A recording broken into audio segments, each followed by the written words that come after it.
बीडमध्ये एका प्राचार्यानंच मुलींचं विद्यार्थिनींचं लैंगिक शोषण केल्याची धक्कादायक घटना समोर आलेली आहे। बीडमधल्या या एका कॉलेजमधली ही घटना आहे। बीडमध्ये विठाई नर्सिंग कॉलेजचे प्राचार्य राणा डोईफोडेंविरोधात 16 विद्यार्थिनींनी तक्रार केलेली आहे। वेगवेगळ्या कारणांवरून ब्लॅकमेलिंग करत असल्याचं या विद्यार्थिनींनी म्हटलेलं आहे। दरम्यान राणा डोईफोडेला विद्यार्थ्यांनी कॉलेजमध्येच घेराव घातलेला आहे।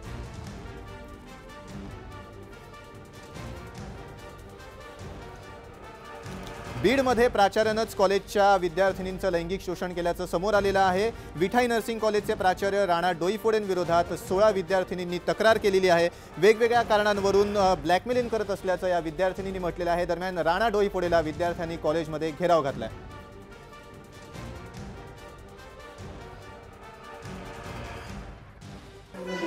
सर टॉर्चर वगैरे करतात बरं का, आणि जसं कॉलवर बोल म्हणून म्हणतात, आणि नंतर पुन्हा मग बाकी सरांनी एकदा मला म्हणजे 2 दिवसात सुट्टी घेऊन बाहेर जायला म्हणले होते। पण सर म्हणले मी तसं म्हणलो नव्हतं, तुला घरी जा म्हणलं होतं। मग नंतर मी घरी सांगितले सगळं। मग त्या दिवशी आम्ही आलतो, सर म्हणले मी तसं म्हणलो नव्हतं, तुला घरी जा म्हणलं होतं 2 दिवसात सुट्ट्या घेऊन। आणि असे सर म्हणजे प्रॅक्टिकलच्या धमक्यांची मार्क कमी करतो अशी धमक्या देते।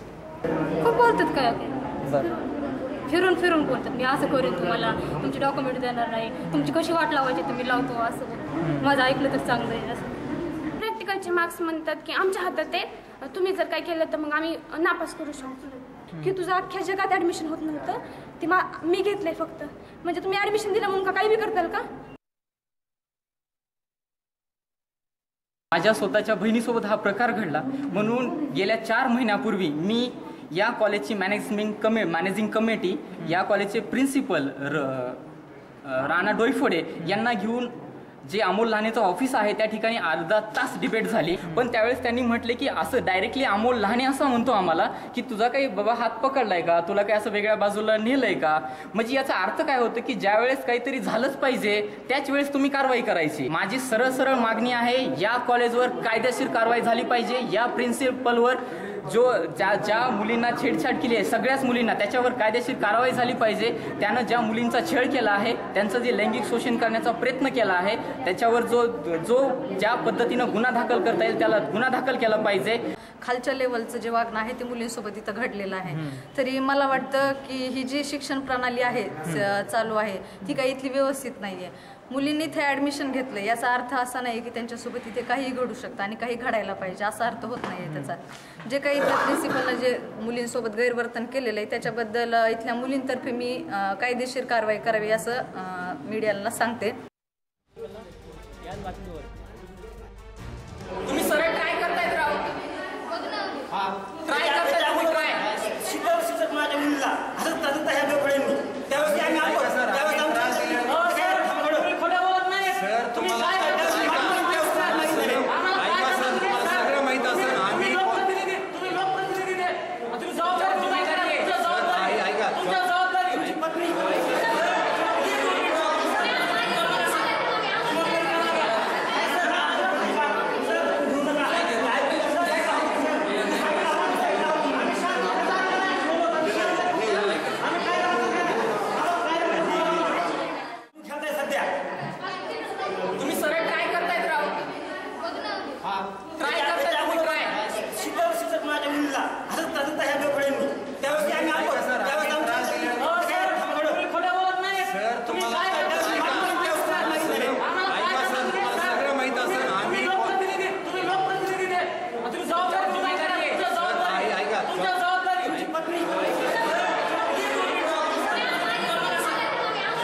एकंदरीतच या संवेदनशील बातमीवर आम्ही पंकजा मुंडे यांच्याशी संपर्क साधण्याचा प्रयत्न केला। समीर, आपण पंकजा मुंडेंना फोनवर ट्राय करतोय मात्र त्यांचा फोन लागत नाही, काय होतंय नेमकं?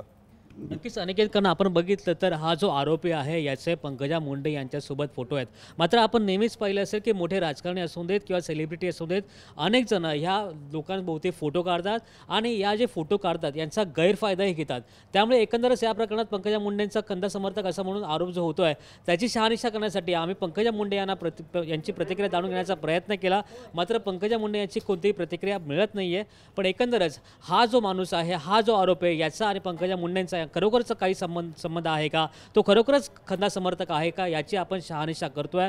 मात्र हा जो आरोपी आहे आणि याचा आतापर्यंतही पंकजा मुंडेंशी कोणताही संबंध समोर आलेला नाही आहे. त्याच्यामुळे हा माणूस फक्त पंकजा मुंडेंसोबतचा जे फोटो काढतोय त्याचा गैरफायदा घेतोय, त्या फोटोमुळे आपली छाप पडतोय असंच खेदानं म्हणावं लागेल. त्यामुळेच आपण पंकजा मुंडेंची प्रतिक्रिया घेत होतो, पण अजून फोन लागला नाही. अर्थात आम्हाला दोन्ही बाजूची प्रतिक्रिया अपेक्षित होती आणि म्हणूनच आम्ही अत्यंत संवेदनशील विषय आहे, विद्यार्थिनींचा छळ होतोय प्राचार्यांकडनं आणि म्हणूनच आम्ही आणि या जो आरोपी आहे त्याचा फोटो एका मंत्र्यासोबत आहे म्हणूनच त्यांचीही बाजू जाणून घेण्याचा प्रयत्न केला. अर्थात आम्ही परत पंकजाताईंना फोन करू, त्यांचीही प्रतिक्रिया जाणून घेऊ. मात्र तुर्तास बुलेटिनमध्ये वेळ झाली इथेच थांबण्याची. ताज्या अपडेट्ससाठी तुम्ही पाहत रहा जय महाराष्ट्र.